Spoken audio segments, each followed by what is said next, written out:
An undercover operation revealed TSA screening at airports fails most of the time.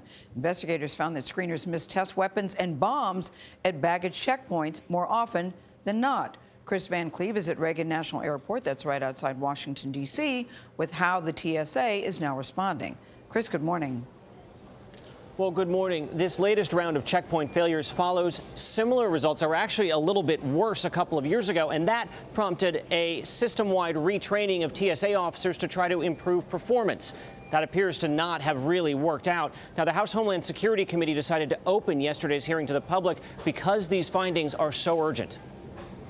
We found that briefing disturbing.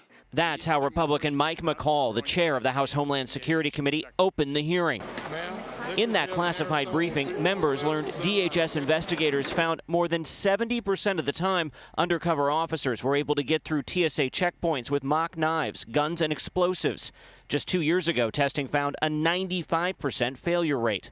The DHS Office of Inspector General made 8 classified recommendations based on the undercover operation. In a statement, TSA said it takes the OIG findings very seriously and are implementing measures that will improve screening effectiveness at checkpoints. Both members of Congress and the TSA support replacing old checkpoint scanners with new CT scanners like the ones we were first to show you back in March. Mark Lostra is from Analogic, a company developing the technology. In this system, we use high-powered algorithms to detect explosives. TSA Administrator David Pekoski told Congress the CT technology is the most effective way to keep passengers safe, but the cost is a major hurdle. To invest in the CT technology requires funding above what TSA currently has. Frank Salufo is a former director of the Homeland Security Advisory Council.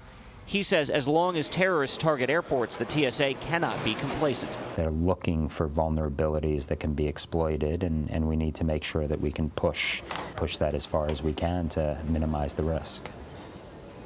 Over the summer, the TSA did begin a limited pilot project testing those CT scanners about a year behind schedule. Just last week, they announced an additional $4 million investment.